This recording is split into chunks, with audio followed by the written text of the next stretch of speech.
Let's get on to my major topic today, which is something for lessons for mortgage advisors, mortgage brokers, financial advisors, all of you guys operating in the market now, equity release advisors, whatever you're dealing with, because it connects with heating, or overheating as I call it, because as you know, of course, well, the topic I'm talking about is, are you overheating? So let's just put that up on the board for you. That one, are you overheating, I want to talk about here. So let's just pop that up here.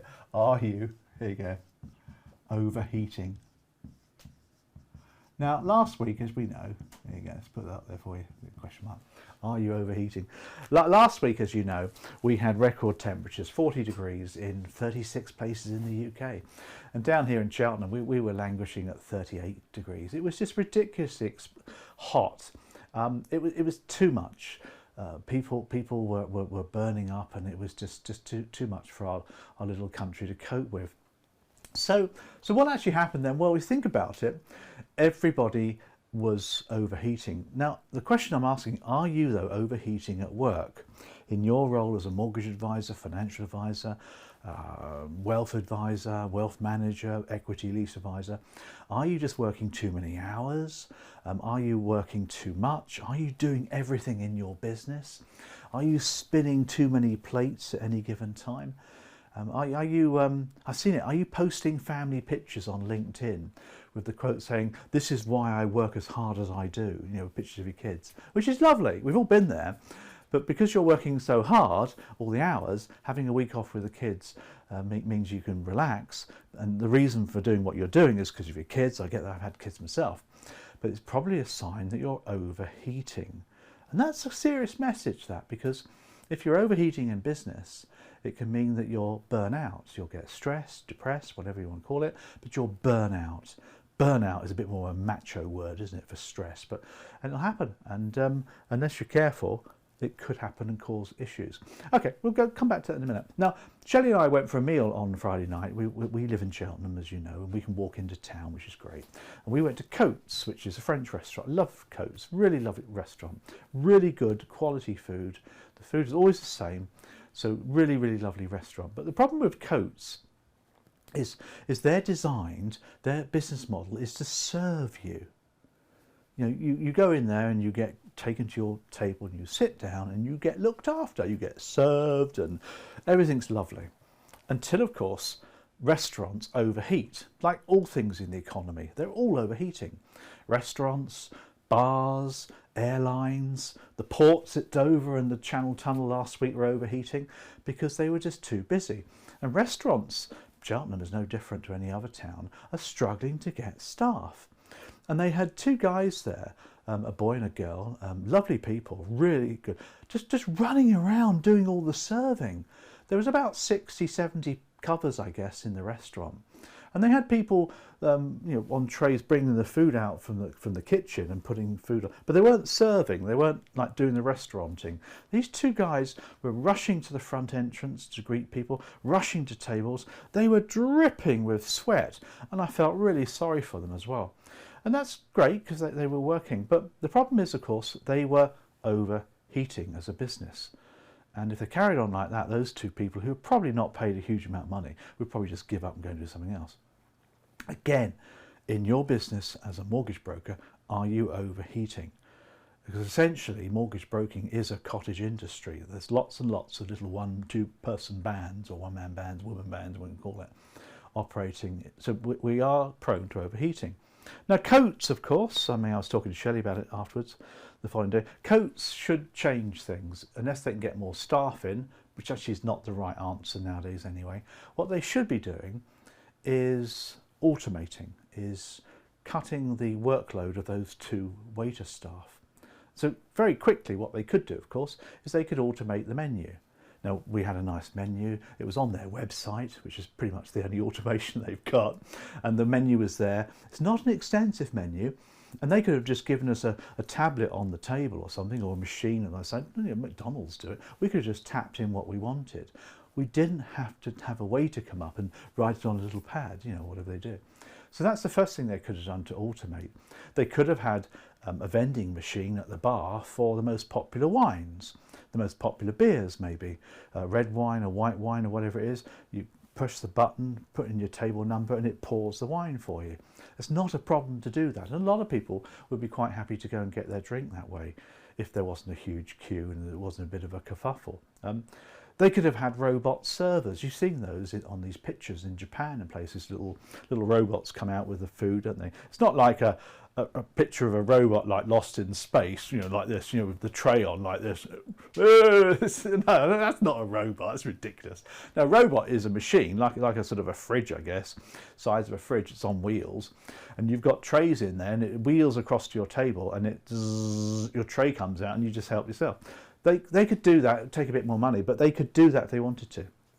Now, therefore, the two waiters could then spend their time looking after you, waiting upon you, helping you, greeting you, helping you order your menu if you need to, or helping you get your wine if you wanted to, or even getting a glass of wine for you. The waiters would have time to do it. Now, there is the message. And it's quite a serious message as well, because as a mortgage broker, you can and possibly should be doing the same thing. So give me a few ideas, give you what you could do if you found yourself overheating. It's serious stuff, this as well. You need to think about some of these ideas. The first thing, if you are finding yourself overheating, is get some tech in to do the heavy lifting. Hardware and software, call it what you like, it's tech, isn't it? The first thing you need to be doing is getting a decent CRM system, software system that captures customers. You've all got them, I know, some better than others. Now, this CRM system captures customers. It also takes you on the customer journey. So everything you do with the customer, all the fact finds and meetings, etc., is all captured as well. And of course, it links into lender submission as well. So you don't have to retype or resubmit any text because it's done all at once. If you get something decent, spend a few pennies on that, then that will save you an awful lot of time. Now, within that, of course, within the CRM system, you will have some kind of fact find software, so you can do your fact finding on the system. Just key it all in, and it submits all the data to the lenders, etc. But there's nothing wrong with you looking at the fact finding and maybe automating that as well. There's nothing wrong with maybe putting that onto an app and letting your client complete it. Okay, I know a lot of the selling is done in the fact finding. You know, I've been a broker for years, I do know that. But there's also a lot of boring data gathering, which the client can quite happily do. And that's not a difficult thing to do for them if they really feel up to it. So just get an app on their mobile phone, they can key it in very easily. If you wanted to get really clever with the fact finding, you could certainly link that to social in ways. You can use all sorts of connection softwares as well, APPs and all sorts of things they call it, don't they, where your fact find software can talk to the social media so that people's data which is out there can be automatically harvested and put into your fact find. There's software that does that now. So you take somebody's Facebook profile, their LinkedIn profile, their Instagram profile. Well, it's all public, isn't it? You know, YouTube possibly. All your software does is just goes online and scrapes all this data. You can get all of that. It saves you a massive amount of time. It costs you a few quid to investigate it. You might have to pay a bit more money for the software, but they're all doing it as much as possible. So that's something that you could do as a mortgage broker. A couple other ideas for you. Sourcing engines are another thing as well. A lot of brokers ask me about sourcing engines. Now, a sourcing engine, as you know, is something that you use, there you go, let's put that in for you, to source the lender for you, or source the mortgage for you. But I still find a lot of brokers on the phone to BDMs, on the phone to lenders, broker help desks, trying to fit the case, you know, trying to get them to squeeze this, squeeze that, change that, adapt it. The sourcing engine just gives them a few ideas in which they then spend hours on the phone trying to place the case. And that's fine, because that's what a broker does. But you can upgrade your sourcing engines so that you don't just search for interest rates. There's all sorts of ones you can use. Legal & General got a really good one, which is free. Why not? Smart criteria, I think it's called. But it searches for criteria as opposed to just interest rates and stuff like that. So that's one to look at as well. Obviously, you've got your 27 Tech. These are good things. I think it's, how do they spell it? 27 Tech. Odd way of spelling it, really, isn't it? There you go. Need to sort that out. But these are good sourcing engines. which will save you time. So ultimately, of course, this information goes in the sourcing engine, that finds the lender for you. You press the button, no need to resubmit data. It all then gets sent to the lender, who will then process it for you as well. It's up to them what they do. That's just ideas, isn't it? Paper, if you've got paper, get rid of it. You shouldn't be having paper in your business. You shouldn't. If you get paper, just quickly scan it in and shred it. Scan it, get yourself a decent scanner if you have to scan everything that comes into your business, PDF it and shred it. And then of course you can put all your paper in the cloud, and you can then adopt cloud computing. So all your data's in the cloud. You don't have a filing cabinet or anything ridiculous like that, do you? It's all in the cloud. Your software's in the cloud. Pay for your software via monthly subscriptions. You don't need to update it. It's done automatically for you. So that's a bit of an obvious one, isn't it? Other things you can do. Let's squeeze one over here. Have you considered outsourcing? Now, I'll put in there a paraplanner. Now, IFAs use paraplanners. A paraplanner is a very qualified person who does an awful lot of the hard work for IFAs and wealth managers. Now, mortgage brokers can do the same. Whether you want to call her a paraplanner or call him a paraplanner is entirely up to you. But you can. But effectively, it's people doing some of the heavy lifting for you. They would be quite willing to do a lot of the keying in, a lot of the fact finding. Yes, you still take the advice risk. Of course you do. It's what you paid to do, aren't you? But there's nothing wrong with getting somebody like a paraplanner, an admin, somebody who works virtually. Don't have to be in office, by the way, who can actually help you and assist you. Make sure you train them properly. Get them on the exams and stuff, of course you should do. You should train them properly as well. Expect them to be able to do more. And of course, eventually they might become mortgage brokers themselves. So it's definitely something to think about as well. Of course, you can outsource as much as you like. Good brokers outsource loads of things. So let's just squeeze this one down here, shall we? Outsource.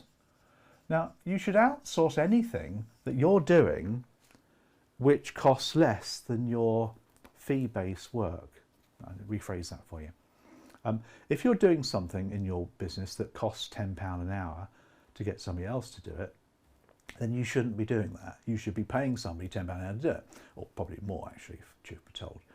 Your fee-based work is probably working in at 50, 60, 80, £100 an hour. I don't know what you charge, but that's the kind of rate that you should be earning on an hourly basis. You shouldn't be doing silly things at £10 an hour. You should outsource it.